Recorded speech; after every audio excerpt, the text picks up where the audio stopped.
தொழிற்சாலை மற்றும் கிடங்குகளுக்கு தேவையான உலகத்தரத்திலான பஃப் கிளேடிங் அண்ட் ரூஃபிங் ஆர்டர்களுக்கு pioneer cool store and cladding private limited. மேலும் விவரங்களுக்கு 9500126500. அடுத்த மாதம் நடைபெறும் குடியரசு தின விழா அணிவகுப்பில் தமிழ்நாடு அரசின் அலங்கார ஊர்தி நிராகரிக்கப்பட்டதாக செய்திகள் வெளியான நிலையில் நிராகரிக்கப்பட்டதாக வரும் செய்திகள் வதந்தி என்று தமிழக அரசின் ஃபேக்ட் செக் பிரிவு விளக்கம் கொடுத்துள்ளது. அடுத்த மாதம் டெல்லியில் நடைபெறும் வருடாந்திர குடியரசு தின விழா அணிவகுப்பில் சுழற்சி முறையில் மாநிலங்களின் சார்பில் ஊர்திகள் பங்கேற்கும்.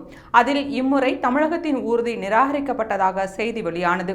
இதையடுத்து தமிழக எதிர்க்கட்சித் தலைவரான எடப்பாடி பழனிசாமி தமிழகத்தின் அலங்கார ஊர்திக்கு அனுமதி மறுக்கப்பட்டதற்கு மத்திய அரசு மற்றும் திமுக அரசை கண்டித்திருந்தார்.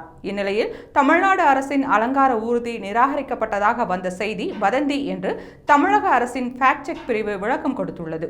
அந்த வழக்கத்தில் 2025ஆம் ஆண்டு குடியரசு தின விழாவில் வருடந்தோறும் நடக்கின்ற அணிவகுப்பில் தமிழ்நாடு அரசின் அலங்கார ஊர்தி நிராகரிக்கப்பட்டதாக செய்திகள் வெளியாகியுள்ளது. இது முற்றிலும் தவறான தகவல். டெல்லியில் குடியரசு தின அணிவகுப்பில் 15 மாநில மற்றும் யூனியன் பிரதேசங்களின் அணிவகுப்பு அலங்கார ஊர்தி சுழற்சி முறையில் மட்டுமே அனுமதிக்கப்படுவதால் எல்லா ஆண்டும் அனைத்து மாநிலங்களிலும் பங்கேற்க இயலாது என்று தெரிவித்துள்ளது.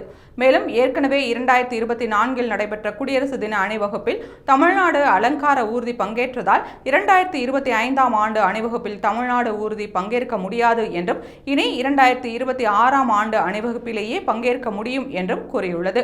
முன்னதாக 2022ஆம் ஆண்டு தமிழகத்தின் ஊர்தி நிராகரிக்கப்பட்டதாக இதே திமுக அரசு மத்திய அரசை குற்றம் சாட்டி பிரதமருக்கு முதல்வர் கடிதம் எழுதும் வரை கொண்டு சென்றது.